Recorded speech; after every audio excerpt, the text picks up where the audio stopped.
paz, queridos, que bom estarmos aqui novamente no nosso programa semanal da Escola Bíblica Dominical para darmos sequência à nossa série de estudos bíblicos baseado no livro de Gênesis. E hoje chegamos na lição de número 5, que tem como título Caim era do maligno. Então, aula de número 5, que tem como título Caim era do maligno. E a leitura bíblica em classe se encontra no livro de Gênesis, capítulo de número 4, do verso 1 ao verso de número 10. Então, a leitura bíblica em classe, Gênesis, capítulo 4, do verso 1 ao verso de número 10. Mas nós temos um combinado aqui, né? De você ler todo o capítulo de Gênesis, todo o livro de Gênesis, né? Possivelmente você já tenha ultrapassado o capítulo 20 de Gênesis, mas volte nessa aula e releia Gênesis, capítulo de número 4, dos versos 1 ao verso 10, ou melhor, você leia todo o capítulo 4 para que possamos ter uma melhor compreensão do texto, tá? E eu quero fazer um agradecimento hoje, tá, ao meu irmão o Anderson Jaque, de Ceilândia, Brasília, tá? Que Deus continue lhe abençoando. Também mandar um alô para o pastor Derivaldo, da Assembleia de Deus do Belém, de Uberaba, Minas Gerais. Mandar também a paz do Senhor para o nosso irmão Clailton Rocha, de Itumbiara, no estado de Goiás. Que Deus continue também lhe abençoando. E também mandar um alô para o pastor Jacó Pereira, lá do Pará, do estado do Pará, onde nasceu a Assembleia de Deus no Brasil. E também mandar um alô para o nosso irmão Luciano, do Rio de Janeiro, que tem orado para nós constantemente, para mim, para toda a minha família. Que Deus continue realmente lhe abençoando. Queridos, hoje eu quero fazer um pedido especial. Antes de nós entrarmos na lição, eu queria pedir por gentileza para vocês que me assistem e que são profissionais na área de sites, tá? Porque eu tô com um projeto, eu estou precisando de parceiros nesse projeto, tá?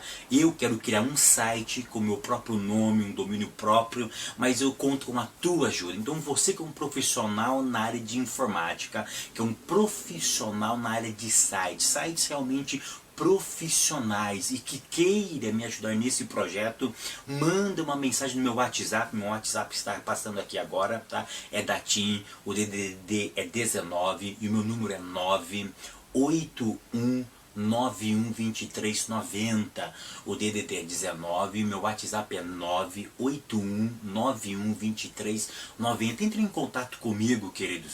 Nós vamos conversar melhor, eu vou explicar o meu projeto para você, qual é a minha ideia, tá? E eu preciso de parceiros. Ajude realmente eu a pôr para fora as ideias que Deus tem colocado na minha mente. Amém? Eu conto com a tua ajuda. Então a lição de número 5 vai falar sobre Caim era do maligno, tá?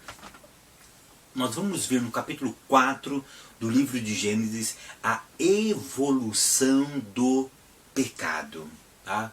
Nós vamos ver a evolução do pecado fora de Adão e Eva. Ou seja, nós sabemos que o pecado entrou pelo Adão e por Eva. Agora nós vamos ver a evolução do pecado. Agora nós vamos ver como o pecado ele foi se propagando fora de Adão e de Eva. Tá? É isso que nós vamos estudar nessa aula. Mas nós vamos... Um detalhe muito interessante nós notarmos que o pecado faz a sua primeira vítima. A primeira vítima que ele fez foi Adão e Eva. Agora, a primeira vítima que ele faz fora de Adão e Eva, fora do jardim do Éden, a sua primeira vítima que ele faz agora no mundo já corrompido, a sua primeira vítima é justamente a família. É muito interessante que no Gênesis ele ataca a família, Adão e Eva. Agora o mundo já está corrompido, o mundo já está dominado pelo pecado. Exato, porque todas as esferas foi afetada pelo pecado. O solo está agora amaldiçoado. A serpente fora amaldiçoada. Adão e Eva sofreram um juízo, eles não foram amaldiçoados pelo Eterno, eu já expliquei na última aula sobre isso, mas eles sofreram um juízo de Deus. Então agora nesse mundo, onde o pecado é o mais novo integrante, presta atenção no que eu vou dizer, ele faz a sua primeira vítima, e a sua primeira vítima ele faz justamente na família. Por quê? Porque Gênesis é a história das famílias. Gênesis é as histórias das famílias. Eu disse em aulas passadas, na primeira aula, que aparece 11 vezes a palavra geração, gerações, toldote. Ou seja, estudar Gênesis é estudar a história das famílias. Aqui, no capítulo 4, nós vamos aprender. Estudar Gênesis é estudar a história das famílias. E no capítulo 4 nós vamos aprender um outro detalhe ainda, que quando o pecado ele entra no mundo, ele deixou um legado. Queridos, presta atenção, tudo que passa por essa terra deixa um legado, e o pecado deixou o seu legado. E qual foi o legado que o pecado deixou? Lares defeituosos. Aprenda isso.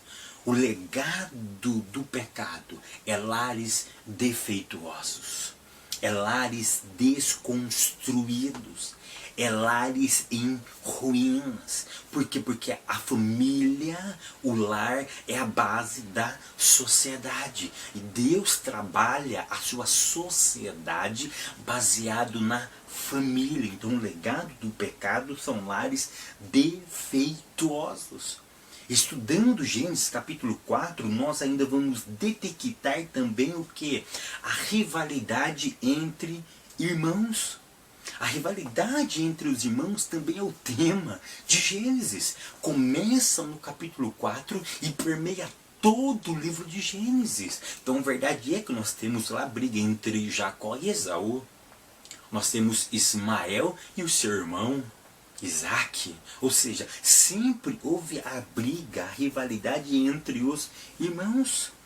Nós vamos extrair do capítulo 4 também, e que vai permear todo o livro de Gênesis, que a primogenitura, presta atenção, não é uma questão de nascimento em si, mas é uma questão de merecimento. Eu vou repetir, a primogenitura não é uma questão de nascimento em si, mas uma questão de merecimento. Nós vamos ver que pessoas que nasceram com primogenitura, com direito de primogenitura, perde. Por quê? Por causa do merecimento. Ele as entrega, abriu mão. Então essa é uma outra questão muito pautada no livro de Gênesis. Tá? Uma outra coisa que nós vamos aprender também no livro, nessa história do capítulo 4, que Adão, presta atenção, ele representa a entrada do pecado no mundo. E estudar a história de Caim representa a permanência dele. Presta atenção no que eu vou dizer. Estudar o capítulo 4 de Gênesis. Nós vamos aprender que Adão representa aquele homem a qual o pecado entra, enquanto Caim representa a permanência dele. Adão abre a porta do pecado, abre a porta para o pecado. E Caim diz para o pecado, seja bem-vindo. Enquanto Adão abre a porta e fala, pecado entra, Caim dá a mão para o pecado e diz, seja bem-vindo entre nós. Caim vai simbolizar a permanência do pecado na sociedade, a permanência do pecado no homem. E Caim vai representar a evolução do pecado, a propagação do pecado, o pecado ganhando a sua forma evolutiva, a sua forma macabra, a sua forma como ele realmente é. Caim vai inaugurar e vai dizer: seja bem-vindo entre nós, fique entre nós, habite entre nós, more entre nós, trabalhe na nossa vida, seja o nosso guia, seja o nosso mentor, seja o nosso aio. Por isso que o tema dessa lição é: Caim era do maligno. Enquanto Adão abre as portas, Caim diz: seja bem-vindo. Um outro detalhe que nós devemos observar no capítulo 4 de Gênesis é que o primeiro homicídio, ele não foi na questão política, ele não envolveu, não é de questão econômica, não é de questão financeira. O primeiro homicídio aconteceu no âmbito religioso. Nós vamos ver isso. Foi porque a oferta de um foi aceita e a do outro foi rejeitada. Então nós já começamos a aprender que a religião, ela é motivo, a religião humana, ela é motivo de discórdia entre os homens. A religião humana, ela é capaz de assassinar o outro semelhante. E na história nós estamos cansados de ver isso. Nós estamos cansados de ver isso. É só olharmos para o século IX, para o século X, nós vamos ver as cruzadas. As cruzadas, que foi um dos maiores massacres religiosos de toda a história. Em nome de Deus se matava. Então, um outro detalhe muito importante nós notarmos que o primeiro homicídio foi no âmbito religioso. E antes de entrar nos tópicos, eu quero dar apenas um detalhe aqui para vocês. Que ler Gênesis 1, 2, 3 e 4 é perceber uma palavra que vai permear todo o Novo Testamento. E essa palavra se chama graça. Não sei se eu quero que você note comigo que estudar Gênesis 1, 2, 3 e 4 é perceber a graça de Deus entre a humanidade. Antes de serem expulsos do Éden, Adão e Eva receberam o quê? Vestes. O que é isso? Graça. Antes de ser expulso, a Bíblia diz que Deus colocou uma marca em Caim. Olha que interessante, antes de Adão e Eva serem expulsos do Éden, Deus fez vestes. Antes de Deus expulsar Caim da terra, parecia um forasteiro, um vagabundo, um andarilho, Deus colocou uma marca. O que é isso? Graça. Para que serve essa marca? Para impedir a pena de morte, a vingança sobre a vida de Caim. Alguns teólogos têm observado isso, e David diz o seguinte, que a graça de Deus não é revelada apenas durante e após o juízo, mas mesmo antes da sua execução. Antes de Deus executar o juízo, nós podemos observar a graça de Deus. Eu fico encantado de ver como o nosso Deus, ele é um Deus amoroso, um Deus bondoso. Ele pune, mas a graça de Deus, ela é derramada em nós. A graça de Deus nos agasalha.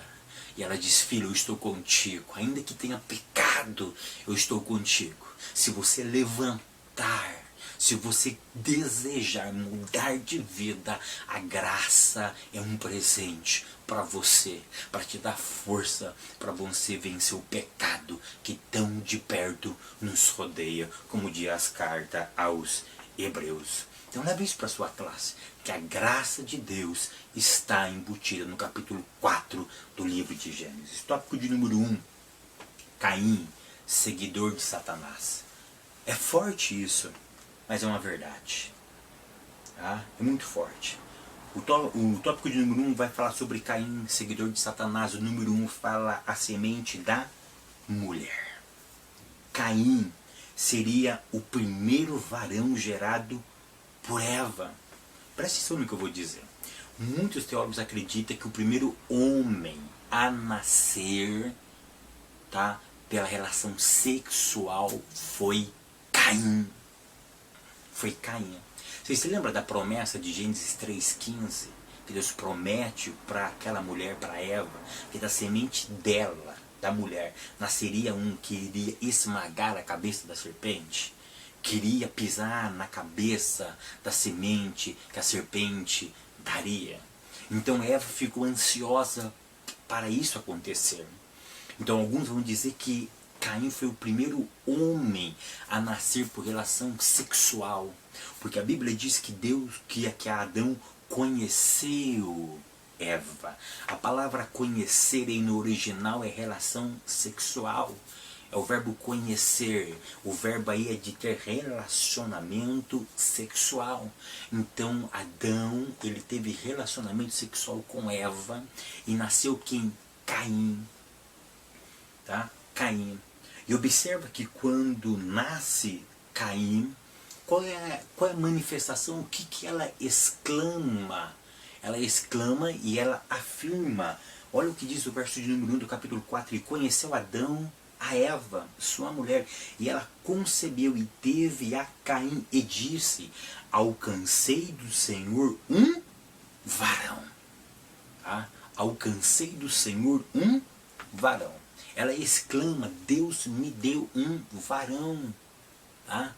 Ou seja, tudo nos leva a crer que ela tinha em mente que a semente de Gênesis 3,15 estaria se cumprindo naquele momento. Naquele momento. Tá? Outros ainda vão afirmar que Caim e Abel eram gêmeos. Tá? Não sei se vocês já ouviram falar isso, mas alguns vão falar que eles eram gêmeos. Por quê? Porque no verso 1, olha a expressão, e conheceu, ou seja, e teve relação sexual Adão com Eva. E ela concebeu e teve a Caim. E disse: alcancei do Senhor um varão. E teve mais a seu irmão. No verso 2, quando narra o nascimento de Abel, não tem o verbo conhecer. Não tem a palavra que Adão conheceu Eva sexualmente. Então isso leva alguns teólogos a crer que nasce Caim e depois automaticamente já nasce Abel logo em seguida, pela ausência do verbo conhecer, que no original é ter relação sexual. Tá? Isso, se é verdade, eu não sei, é uma hipótese. Se isso for verdade, Caim e Abel seriam os primeiros gêmeos da Bíblia Sagrada. Então, possivelmente, eles seriam os primeiros gêmeos das Sagradas Escrituras. Eu não estou afirmando, eu estou falando uma possibilidade. Tá? O que significa a palavra Caim? A palavra Caim significa possuir, significa criar. Em alguns dicionários vão também ter a possibilidade de Caim significar trabalhador com metal. Mas aí o nome de Caim, embora seja difícil, mas a ideia é daquele que trabalha com alguma coisa, aquele que trabalha com metal. Ou seja, aquele que vai criar as coisas. Por isso que a ideia é possuir. A ideia é criar. Por isso que Eva, ela expressou: alcancei de Adonai um varão. Eu alcancei, eu possuí. Tá? Deus gerou para mim. É essa que é a ideia de alcançar. É possuir. Alguém gera alguma coisa e me entrega. E me entrega. É essa a ideia do texto. É essa a ideia do texto. Tá? É muito interessante, se você ler isso no original hebraico, a palavra Caim e a palavra alcancei, ela é muito parecida. Tá? Porque no original é Caim mesmo. E quando nasce Caim, ela diz Caim canite. Caim canite. É muito interessante. Então, o som é muito parecido. Canite, Caim. Caim, canite. Ou seja, Caim significa possuidor, aquele que cria. Ou trabalhador com metal. Aquele que desenvolve, que cria coisas com metal. Tá? E a palavra canite significa alcançar. Significa possuir. Adquirido. Tá? Adquirido, ou seja, eu adquiri alguma coisa que criaram para mim. Tá? E aí nasce o segundo filho, Abel. Abel significa vento, sopro. Tá? É muito interessante que a palavra vento, sopro aqui, é Abel. Abel, Havel, significa vento. Diferente de Ruach, que é o nome dado ao Espírito de Deus. Mas a palavra Abel significa vento, sopro, mas essa mesma palavra em Eclesiastes é muito usada para vaidade. Para vaidade. Aí eu quero que você pense o seguinte: qual a aplicabilidade do nome de Caim e de Abel? Pare um pouco e pense. Caim significa possuidor, criar, aquele que trabalha com metal, aquilo que é adquirido, aquilo que alguém faz e entrega para alguém. E Abel significa vento, sopro, vaidade. O que é vaidade no contexto de Eclesiastes? Tudo é passageiro. É essa a ideia do livro de Eclesiastes. Então eu quero que você pense, qual é a aplicabilidade do nome de Caim e Abel? Olha que interessante. Caim mata Abel. O nome de Caim nos lembra, presta atenção, que a vida vem de Deus. Caim, olha só, olha o que eu vou dizer. Parece antagônico com o tema. Caim era do maligno, porque João afirma isso na sua primeira carta. João afirma que Caim era do maligno, era filho do diabo. Tá? Mas eu quero afirmar nessa aula que Caim, o nome Caim nos lembra que a vida vem de Deus. Por quê? Porque Deus cria e entrega para Eva. E Eva, ela exclama, Canite, alcancei de Adonai, um homem, um varão. Foi a alegria dela. E quando nasce Abel, Abel significa que a vida ela é muito breve. Então, Caim significa, nos lembra que a vida vem de Deus, enquanto Abel nos diz que a vida é breve. Mas esses dois nomes, ele vai nos fazer uma reflexão. Ele vai nos refletir o seguinte: a vida deve ser vivida da melhor maneira possível. Embora Caim foi gerado pelo Eterno e entregue para a sua mãe, ele permitiu que o maligno mudasse aquilo que Deus tinha feito na vida dele. Ele deixou o maligno entrar no coração dele e ele mudou o destino da sua vida. E Abel, ele nos lembra que não importa o quanto tempo eu vivo aqui, mas que eu devo viver para a glória de Deus. Leva isso para a classe, queridos. Muitas pessoas vivem a vida, eles são gerados pela palavra, mas eles permitem que o diabo entre no coração deles. E aí eles se tornem filho do maligno. Mas outros vivem muito pouco aqui nessa terra, mas vivem uma vida intensamente para a glória de Deus. É isso que me faz refletir o nome Caim. Só sobre Caim e Abel eu poderia pregar uma noite inteira sobre o significado, a semântica desses nomes, mas leva esses conceitos para a classe de vocês. Tá? Qual era o trabalho de Caim? Caim, ele era um agricultor, ele era um lavrador. Abel, ele era pastor. Tá? Caim, ele cuidava da terra, ele produzia, ele fazia a terra dar frutos, ele gerava produção pela terra. Abel, ele era pastor, ele cuidava de animais. Isso é muito interessante. Tá? Então Abel, ele era pastor. Caim, ele era lavrador. E aí eles vão entregar a sua oferta a Deus. Mas antes de falar sobre a oferta, eu quero somente salientar aqui o que Adão ensinou para Caim e Abel. Adão, ele ensinou aos seus filhos a relação entre trabalho e adoração a Deus. Vocês lembram que eu expliquei isso na última aula sobre a relação entre trabalhar e adorar a Deus? Pode ver que o fruto de ambos os trabalhos foram oferecidos a Deus, porque Adão antes de pecar. Foi isso que eu afirmei. Ele foi dado o ofício para ele cultivar a terra. E eu expliquei sobre a palavra avad. Vocês estão lembrados? Que isso é trabalhar, é prestar um serviço a Deus. Ou seja, a terra tinha que produzir algo que agradasse a Deus. Mesmo com o pecado entrando no sistema mundano, no sistema do mundo, Adão passou isso para os seus filhos. É por isso que toda a produção, toda não, uma parte da produção que eles produziam no campo, na terra e com os animais, eles entregavam a Deus. Ou seja, Adão ensinou a relação entre trabalho e adoração.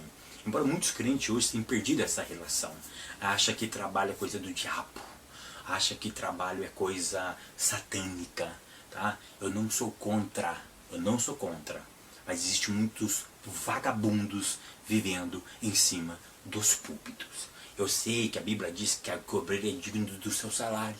Eu sei disso, queridos. Eu sei disso. Eu vivi cerca de quase 2 anos somente da obra de Deus. Eu sei disso. Tá? Mas existem muitos vagabundos em cima dos púlpitos. Existem muitos vagabundos que não têm uma profissão, que vivem escorado pela fé dos outros. Tá? Mas precisa ter uma relação entre trabalho e adoração. Leva isso para a classe. Leva para a classe, para a irmãzinha, enquanto ela está fazendo faxina na casa dos ricões, elas estão adorando a Deus. Enquanto o irmãozinho está trabalhando como pedreiro, ele está adorando a Deus. Enquanto o médico, o engenheiro, o advogado, o administrador, o gerente, o supervisor, ele está trabalhando, ele está adorando a Deus. Por isso que ele tem que fazer perfeito. Ele tem que fazer o melhor. Tá? Ele tem que fazer o melhor. Talvez a expressão perfeito foi muito pesada, mas ele tem que fazer o melhor para agradar a Deus que ele serve. Porque o seu trabalho é uma atitude de adoração. Porque é através do seu trabalho que eles sustentam as obras de Deus. É pelo seu trabalho que você sustenta a obra de Deus nessa terra. Tá? Então precisamos ter essa relação entre trabalho e adoração. Aí vem uma pergunta. Caim se apostatou? Sim. Caim se apostatou. Um irmão me fez uma pergunta pelo WhatsApp. Fábio, Eva apostatou? Não.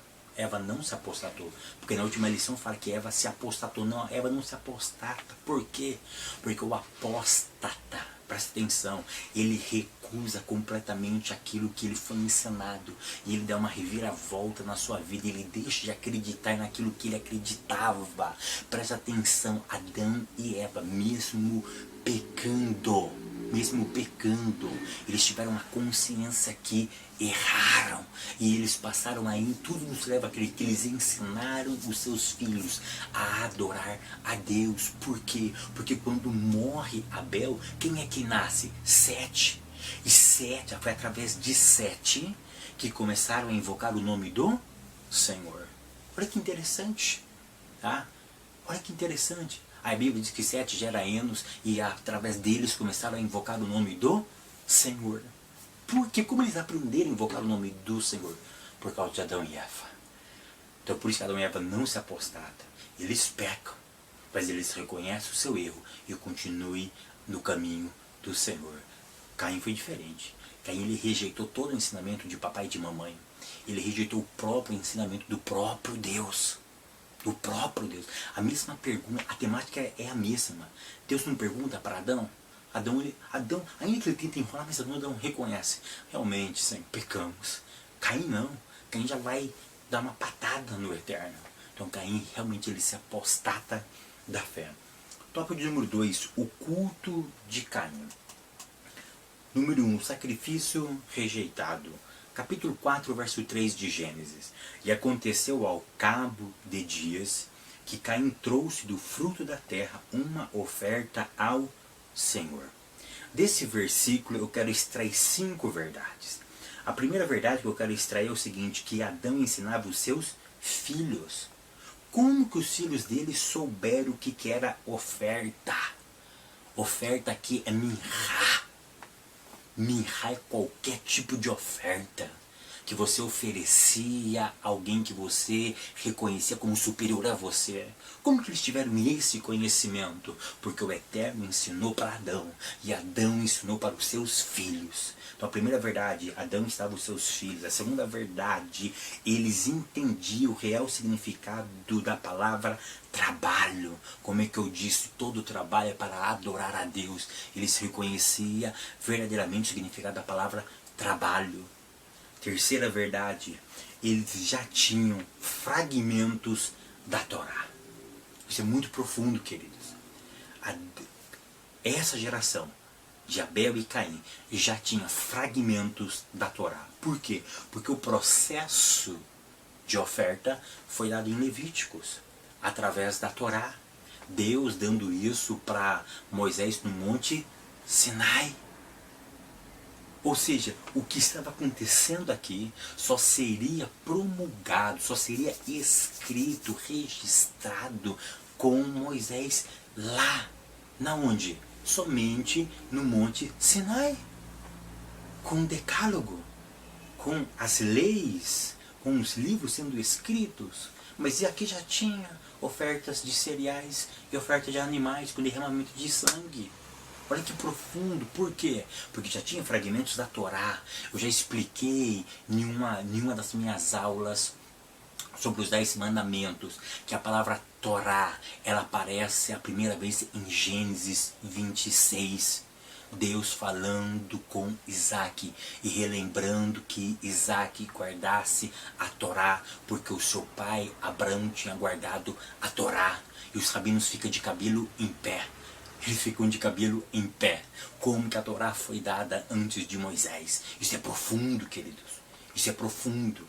Então eles já tinham fragmentos da Torá. Quarta verdade, já entendia que eram carentes do favor de Deus. Por que eles ofereciam oferta aqui? Para agradar a Deus. Você só agrada alguém quando esse alguém está triste com você. A ideia é mais ou menos isso. Então eles já tinham a ideia de que eram carentes da glória do Senhor. Eles eram carentes do favor de Deus. É por isso que Paulo diz, e todos pecaram, e destituídos estão da glória de Deus. Eles já tinham essa carência. Porque o que é minhá, oferta? Você dá para alguém que é maior do que você. Que você reconhece que é maior do que você.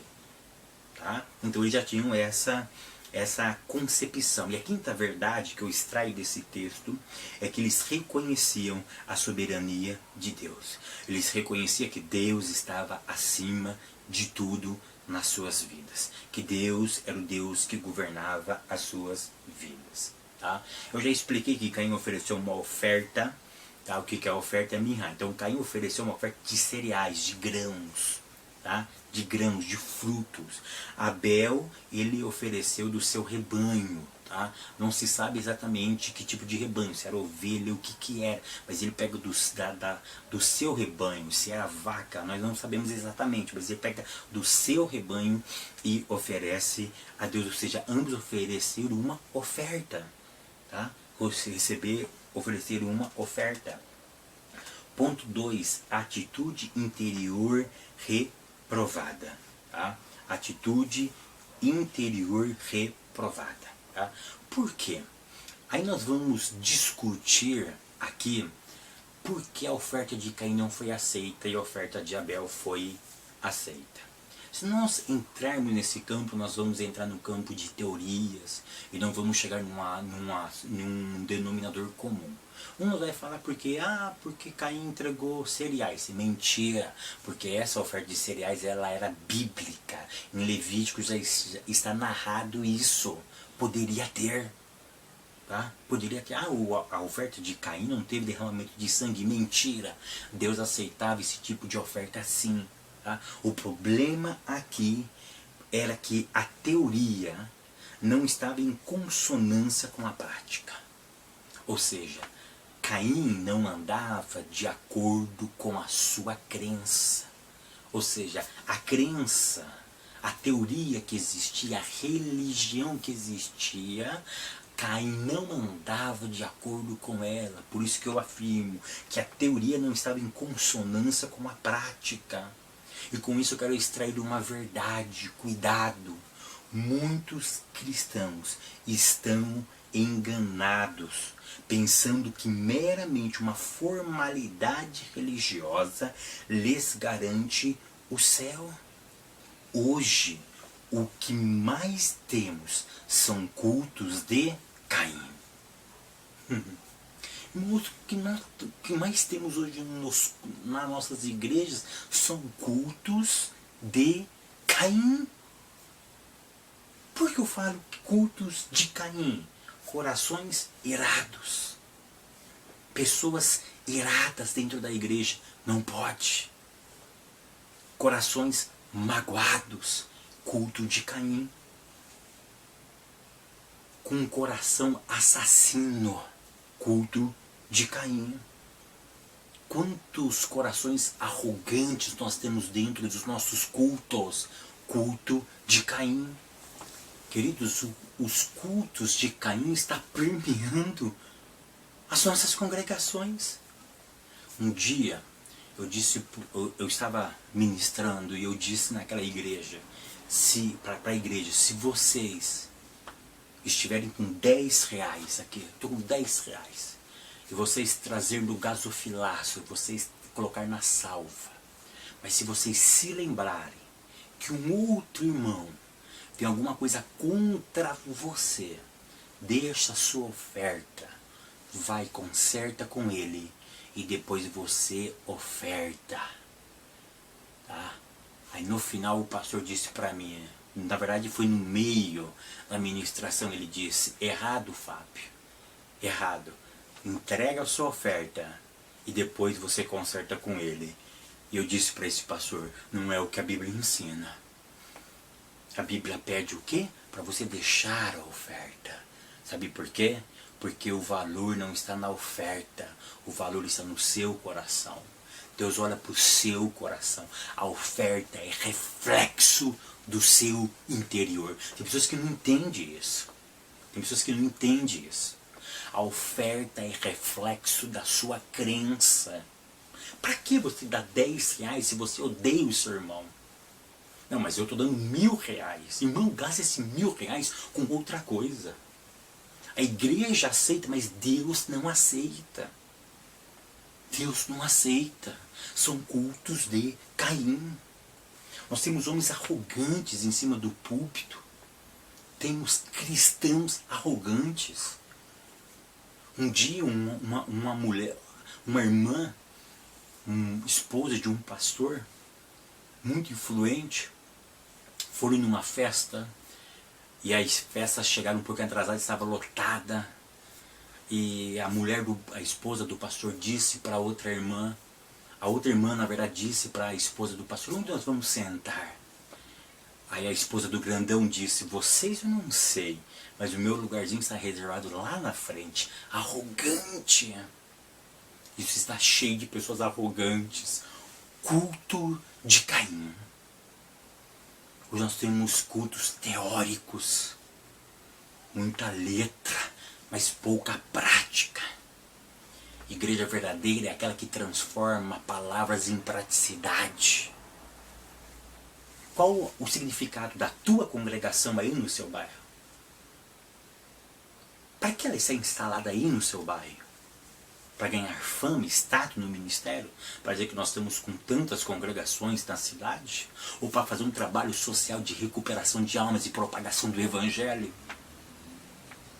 Hoje nós estamos mais preocupados em números do que em pessoas. Hoje nós temos cultos exibicionistas. Pregadores que se exibem o seu relógio, exibem a sua gravata, exibem o seu sapato de couro, de jacaré, de crocodilo, de dinossauro, sei lá, que couro ele pegou, exibicionista, fica se exibindo na frente dos fiéis. Hoje nós temos cultos egocêntricos, onde as pessoas só pensam em si. As pessoas vão para o culto pensando, o que Deus vai falar comigo hoje? Nossa, Fábio, mas... Irmãos, pare e pense.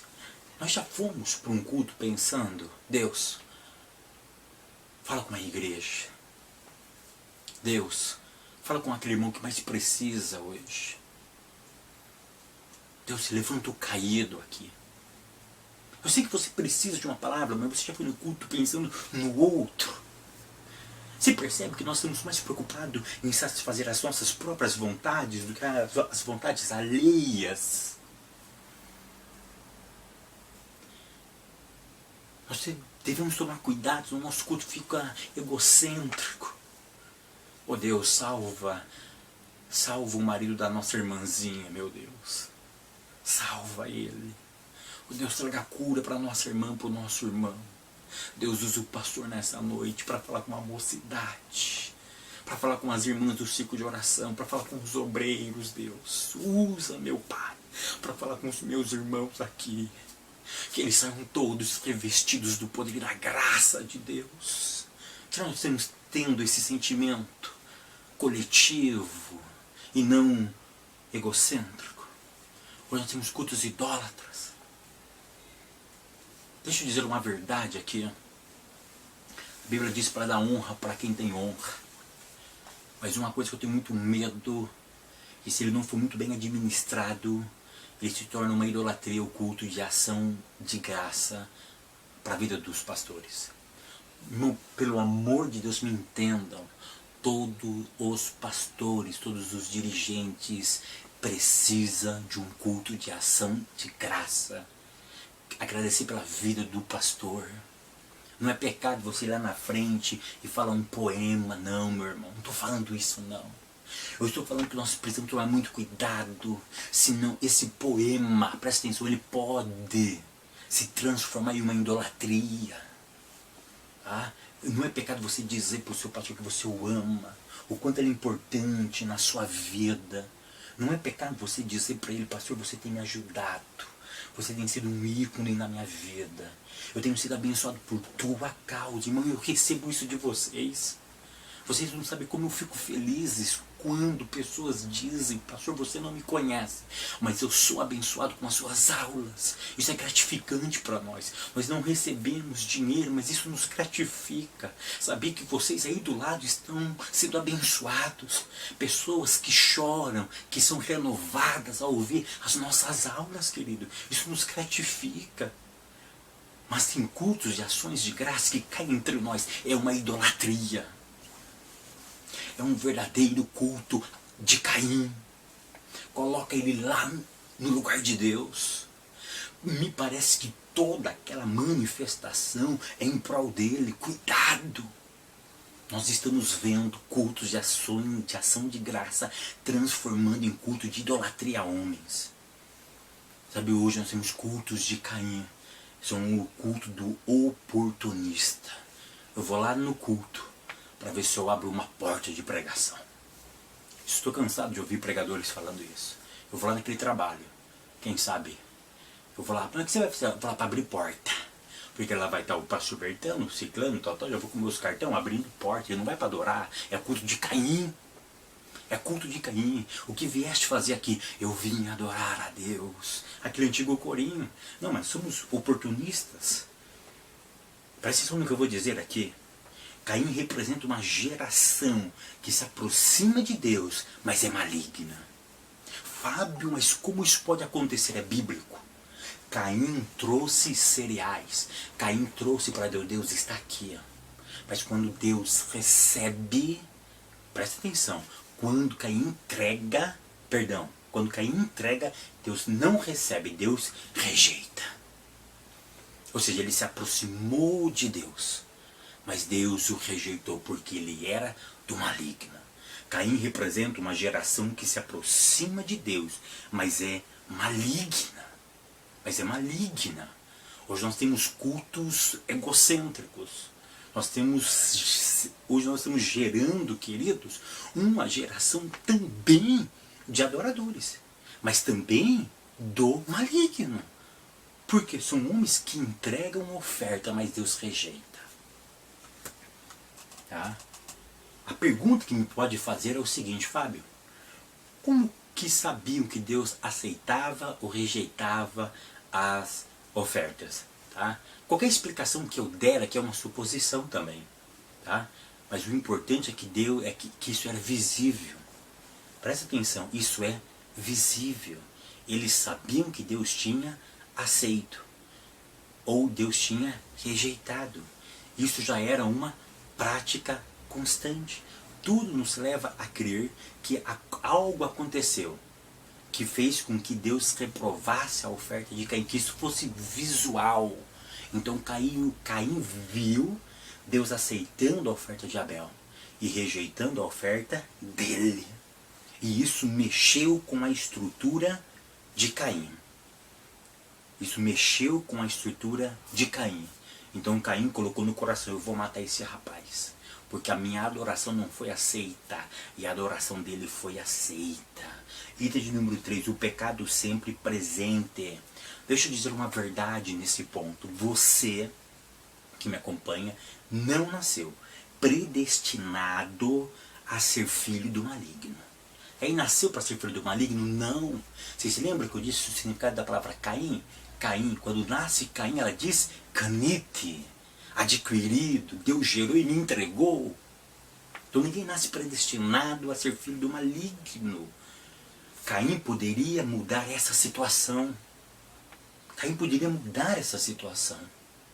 Mas ele não quis mudar. Sabe o que eu aprendo? Nós podemos mudar a história da nossa vida. Daqui a um pouco eu vou comentar sobre isso. Aí eu aprendo uma outra verdade nesse ponto. Mesmo quando estamos cegos pelo pecado, o Eterno nos aconselha para que retornamos ao velho e bom caminho. Mas algo que me traz, algo que eu fico muito feliz é que o conselho de Deus é para levarmos a uma reflexão. É por isso que Deus disse para Caim no verso de número 7, capítulo 4, verso 7 de Gênesis: se bem fizeres. Se você fizer o bem, Caim, olha o conselho que Deus estava dizendo para ele: não haverá aceitação para ti? Você acha que eu não vou te aceitar? Se as suas obras forem boas, se as suas obras forem compatíveis à sua crença, se você andar de acordo com aquilo que você acredita ou com aquilo que te ensinaram, você acha que eu não vou te aceitar? Mas aí Deus disse para ele: e se não fizeres o bem, o pecado jaz à porta. O pecado está na porta. Somente se você não fazer o bem, ele já está na porta. Ele vai entrar e vai te devorar, Caim. E Deus continua: e para ti será o teu desejo, e sobre ele dominarás. Deus aconselha Caim: Caim, pratica o bem, Caim. Pratica o bem. Mas Caim não quis agir. Caim não quis mudar. O problema é que às vezes agimos pelo sentimento ou pela razão.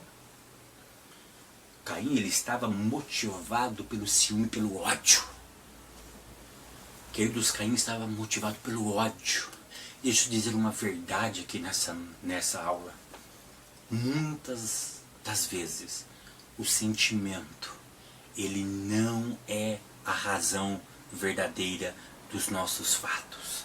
Às vezes aquilo que eu estou sentindo não é a verdade, não é o caminho, não é o caminho certo a ser trilhado. Por isso que às vezes eu tenho que parar, dar aquela respirada e analisar. Deus deu conselho para ele, mas ele estava embriagado pelo ódio. E o ódio estava os dominando. E fez com que ele planejasse matar Abel. É por isso que no verso de número 8, agora vem aqui o tópico de número 3. Caim não guardou o seu irmão. Item de número 1. O crime. O crime. Tá? Agora será narrado o primeiro homicídio do mundo. Tá? Existe diferença entre matar e assassinar. Eu já expliquei isso lá no primeiro trimestre. Se você tiver a oportunidade, assista aquela aula Não Matarás, que eu explico não matar e não assassinarás. Tá? Aqui é assassinar. Por quê? Porque o crime aqui foi doloso. Ele premeditou, ele planejou, ele arquitetou como ele iria matar Abel.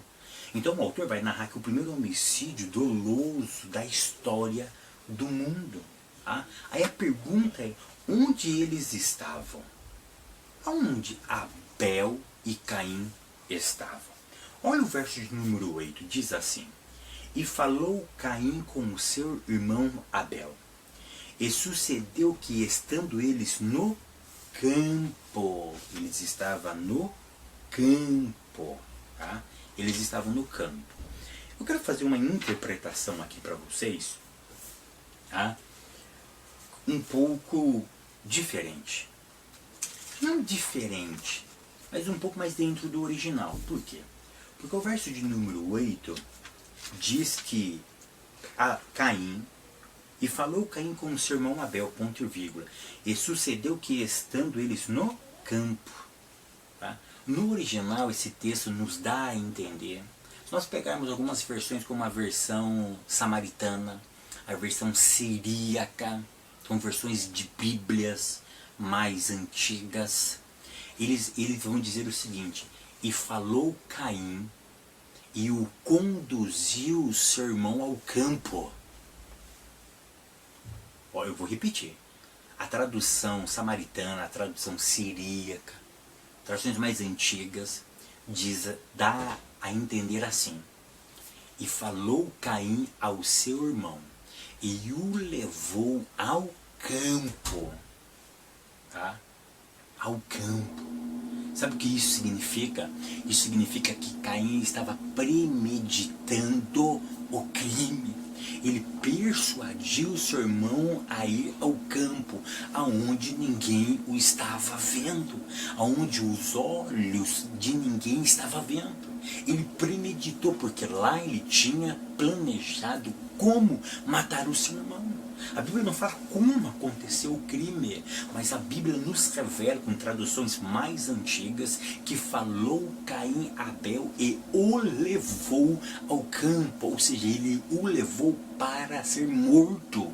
É isso que o texto está querendo dizer. Ele levou Abel como uma ovelha para o seu matadouro, porque ele planejou isso, queridos. Ele planejou.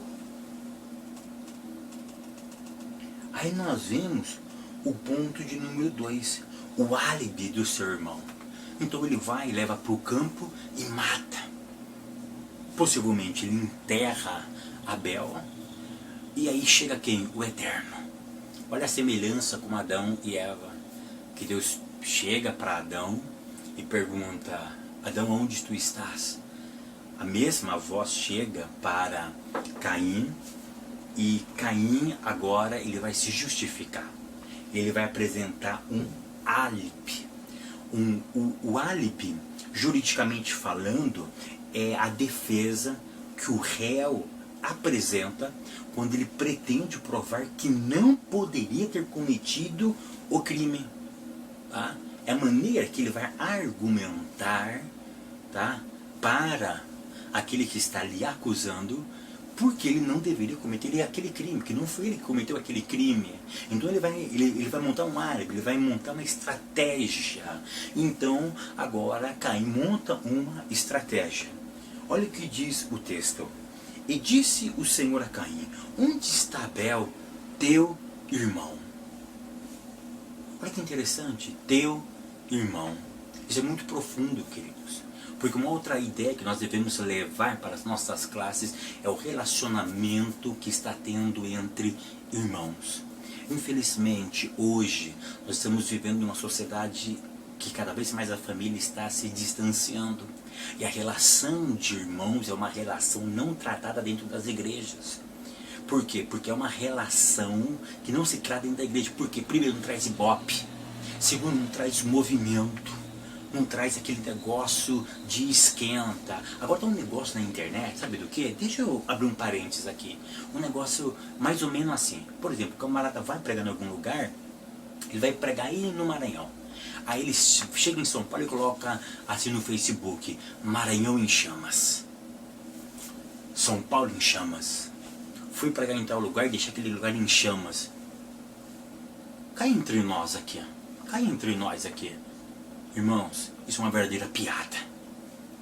Isso é uma verdadeira piada, porque nós estamos vendo irmãos dentro da igreja, irmãos de sangue mesmo, de sangue, famílias, não conversam com o outro, não tem um bom relacionamento.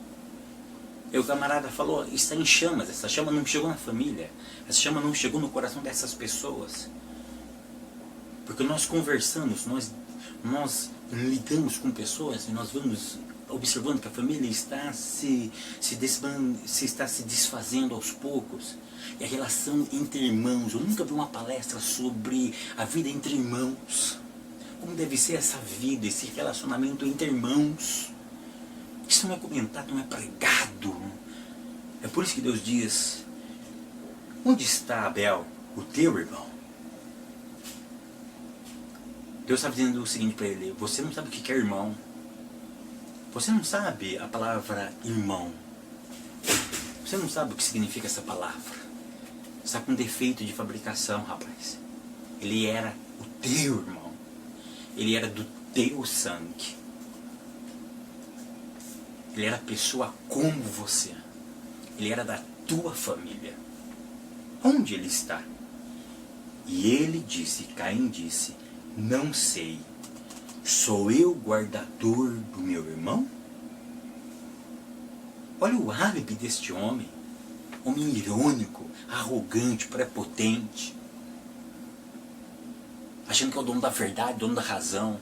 Que fala o que quer para quem quer. Ele perdeu o temor a Deus. Deus, quem? Não sei. Qual foi a minha missão? Guardar ele? Eu sou o babá dele? Muito interessante que alguns autores vão dizer o seguinte, que ele usou a ordem que Deus deu para Adão. Caim estava dizendo mais ou menos o seguinte para Deus. Essa ordem não foi dada para mim. Essa ordem foi dada para Adão. Adão deveria cuidar da terra, não é cuidar das pessoas. Era isso que Caim estava usando como álibi para tentar mostrar para Deus que ele não cometeu aquele erro. Aquele crime não era compatível a ele, porque ele não era guardador do irmão dele. Mas Deus é soberano. Deus não pergunta porque ele queria saber aonde estava. Ele não pergunta porque ele não sabia onde estava Abel. Ainda que Abel estava enterrado, os olhos de Deus tudo vê.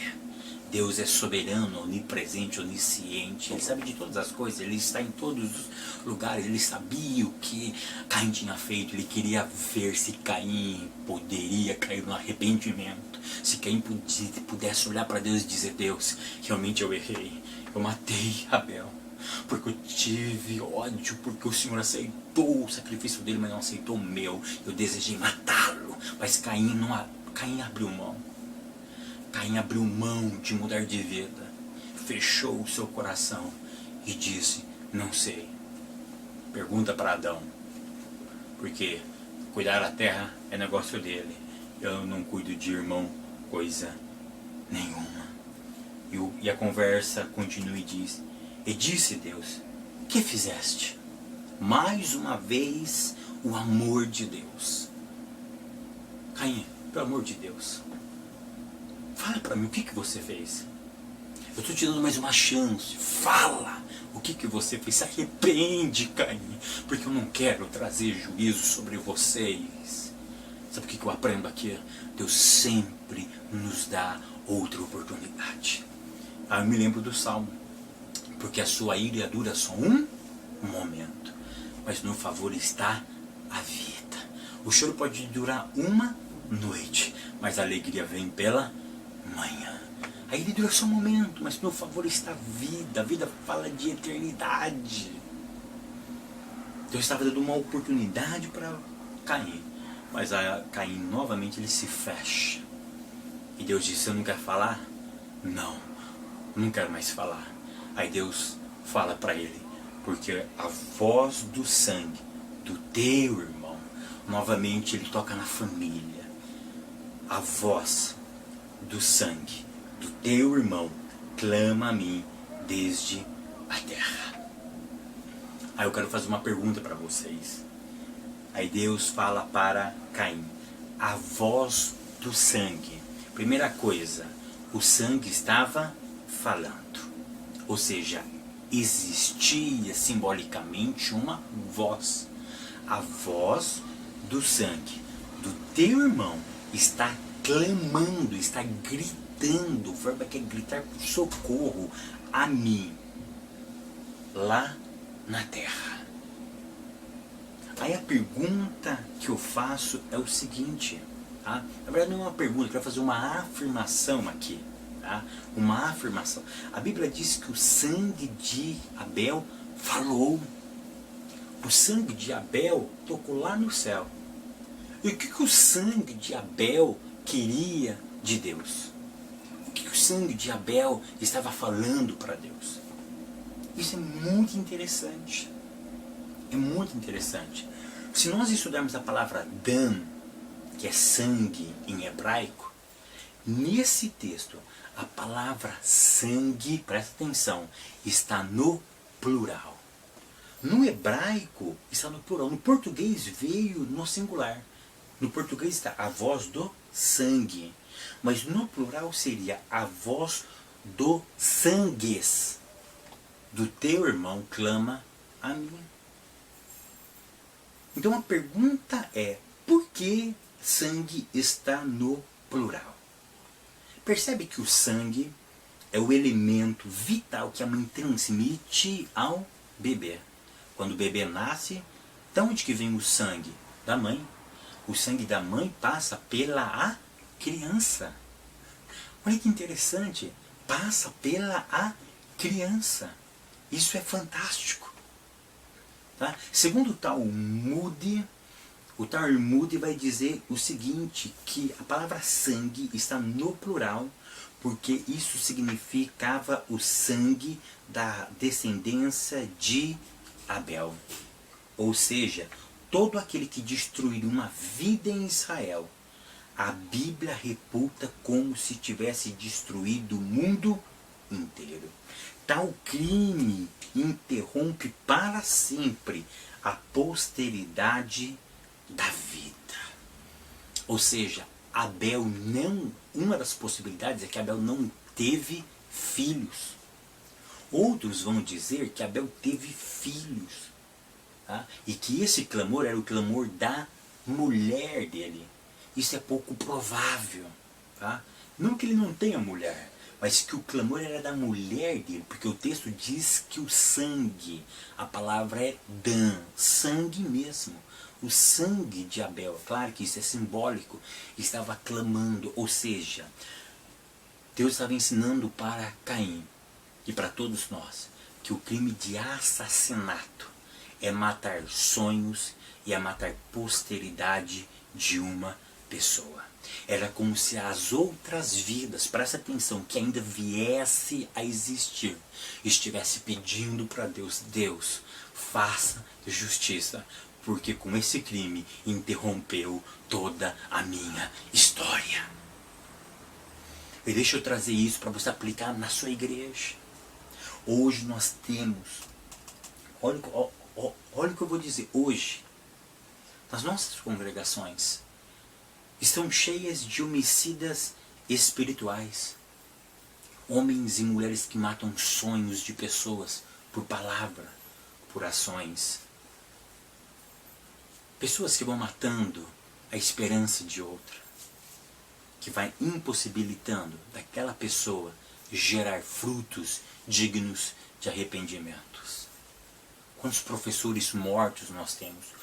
Quantos alunos mortos espirituais que nós, professores, às vezes matamos com a nossa intelectualidade, com a nossa espiritualidade, com aquilo que nós achamos que é certo ou errado. Nós lançamos a palavra, aquela palavra mata ele e nós não estamos nem aí com eles. As congregações estão cheias de homicidas espirituais. O nosso autor vai falar sobre homicidas emocionais, psicológicos. Mas nós matamos as pessoas por palavras. E essa expressão é muito forte.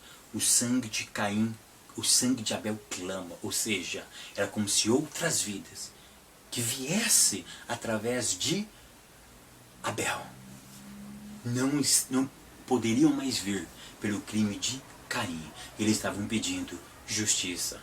Faça alguma coisa, porque a nossa história foi interrompida. É como se alguém matar o Fábio Segantinho.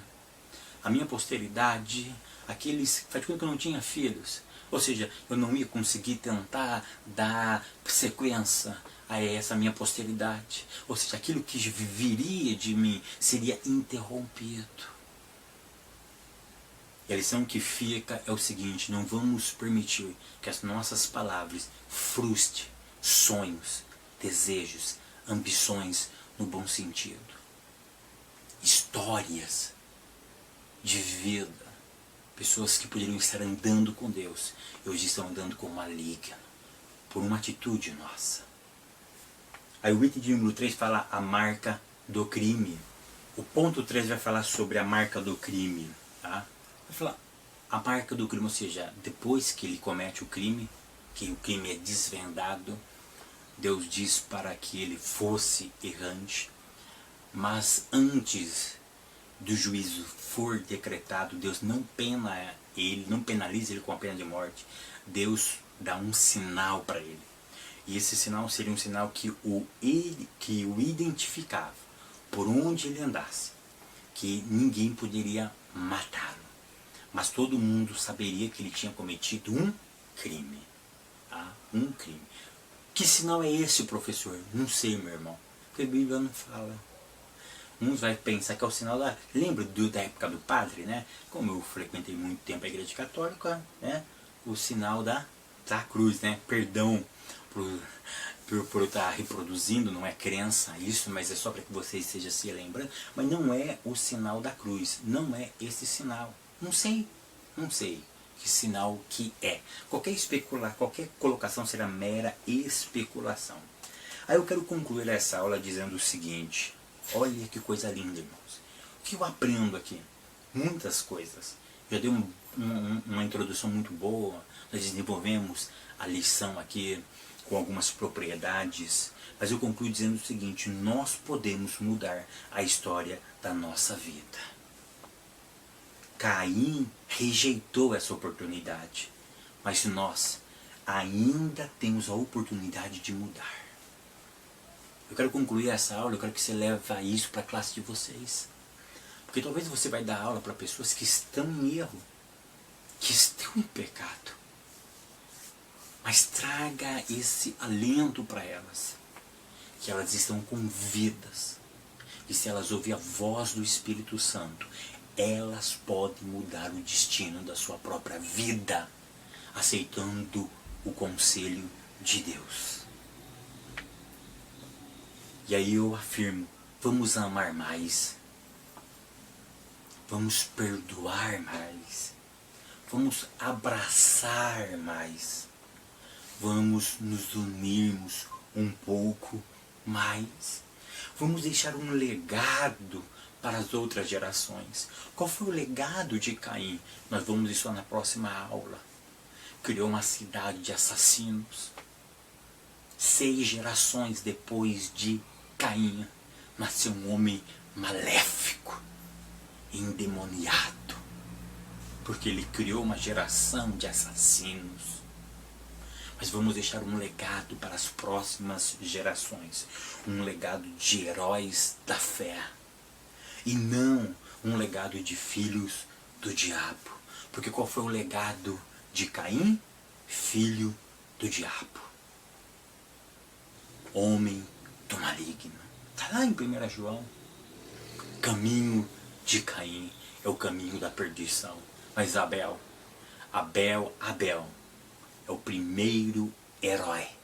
É o primeiro herói da galeria dos heróis da fé de Hebreus capítulo 11.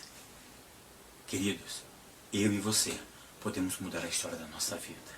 Nós podemos deixar um legado, onde vamos marcar essa geração, onde vamos deixar estampado o nosso exemplo como homens e mulheres que andaram com Deus. Que Deus continue abençoando a tua vida, a tua classe, a tua família. Até a próxima aula, querendo Deus.